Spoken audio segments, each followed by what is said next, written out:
कि मेरे नुमाइंदे जनाब अहमद इकबाल साहब बने, ताकि जो मेरे मुखालफीन हैं, जो हमारे इस हल्का के तमीर व तरक्की के दुश्मन हैं, कल को उनको कोई दलील ना मिले। अब मैं बिला ताखीर बुलाना चाहूँगा जनाब अहमद इकबाल साहिब को कि वो आएँ और अपने ख्यालात का इजहार करें।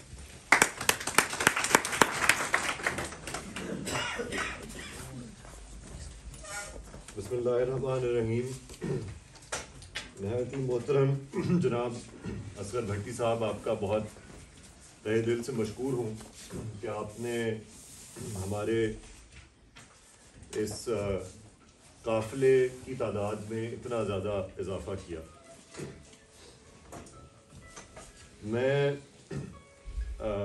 अभी चंद दिन हुए हैं ज़फ़रवाल में हल्का PP 54 में कैंपेन करते हुए, और अल्लाह ताला का लाख लाख शुक्र है कि जहाँ भी जाते हैं वहाँ पर लोगों की एक वालिहाना मोहब्बत जो है वो लोग निछावर करते हैं।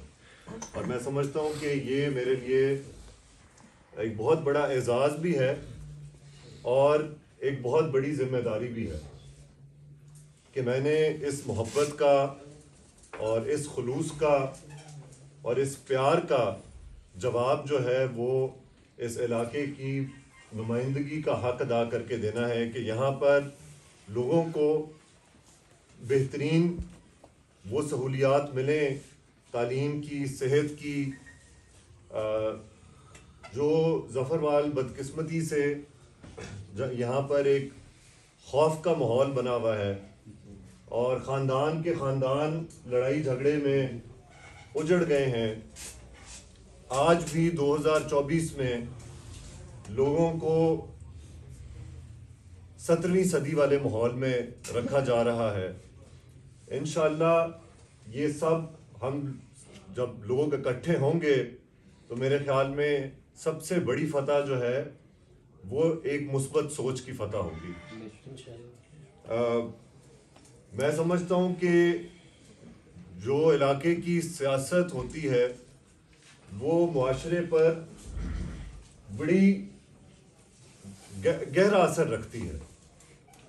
जब आपके सियासतदान मुस्बत सोच रखने वाले होंगे, जब आपके सियासतदान ये सोच रखेंगे कि थाना कचहरी गरीब आदमी की इज्जत की हिफाजत के लिए रियासत ने बनाए हैं, ना ये कि थाना कचहरी लोगों की इज्जतें पामाल करने के लिए बनाए गए हैं, तो यकीनन उसका असर नीचे मुआशरे में भी नज़र आता है।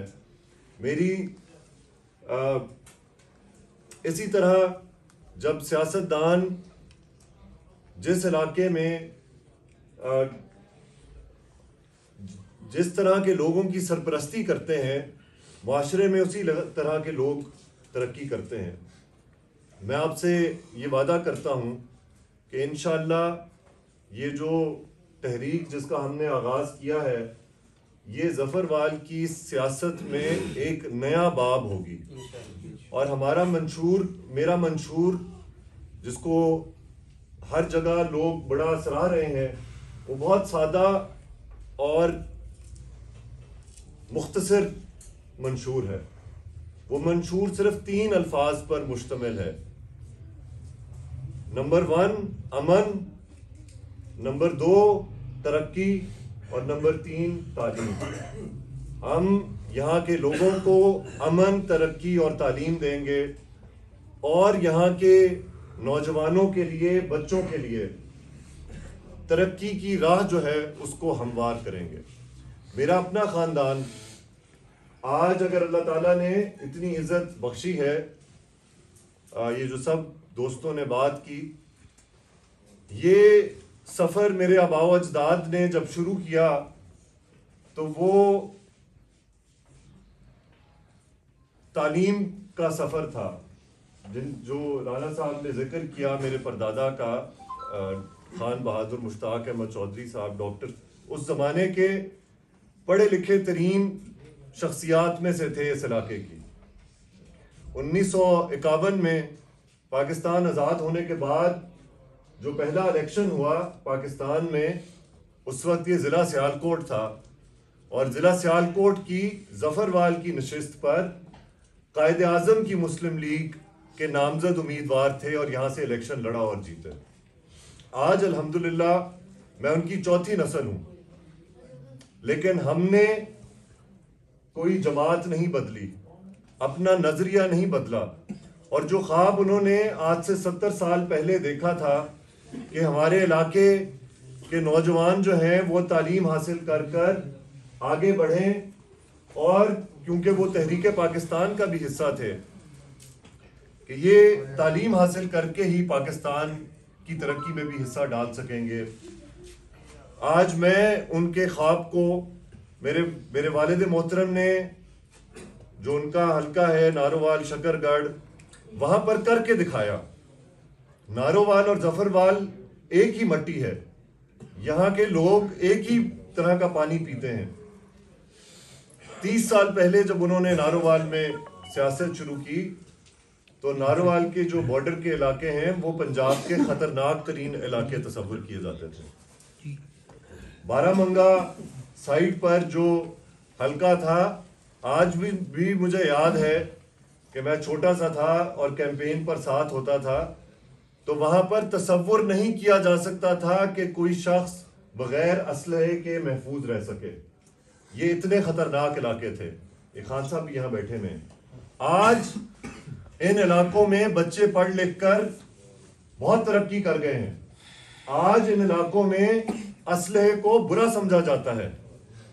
आज अगर कोई इस तरह के लोग वहां मौजूद हैं भी जो असलहा रखते हैं, तो वो छुप छुपा के और शर्मिंदा होके असलहा रखते हैं। तो ये होता है तालीम का असर।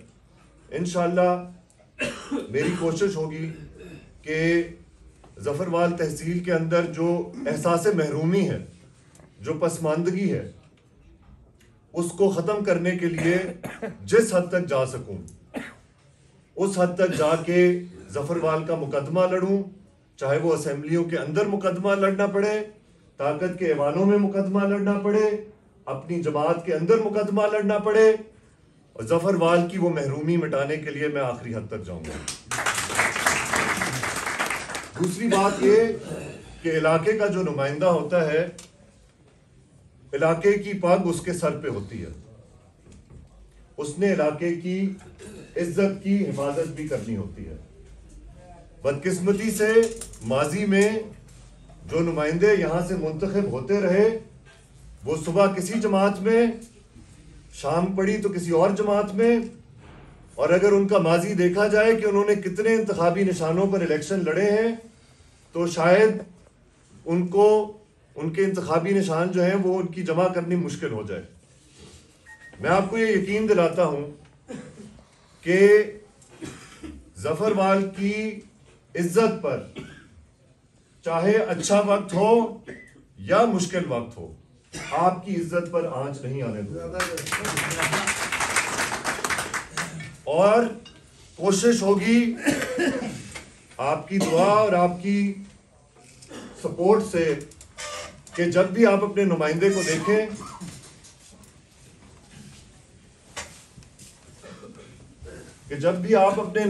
देखें, तो आपका सर फख्र से बुलंद हो।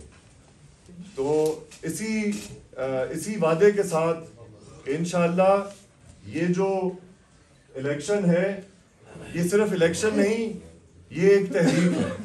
ये ज़फ़रवाल की तारीख की एक नई इब्तदा है।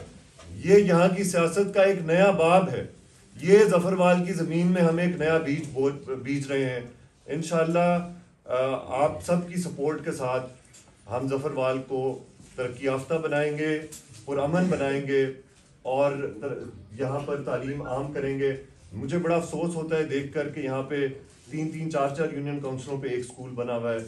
मुझे बड़ा अफसोस होता है देख कर के यहाँ पे ज़फ़रवाल कॉलेज जो एक बड़ा तारीखी कॉलेज है, जहाँ से पढ़कर बहुत सारे लोगों ने पाकिस्तान की तरक्की में हिस्सा डाला, उसके आज क्या हालात हैं।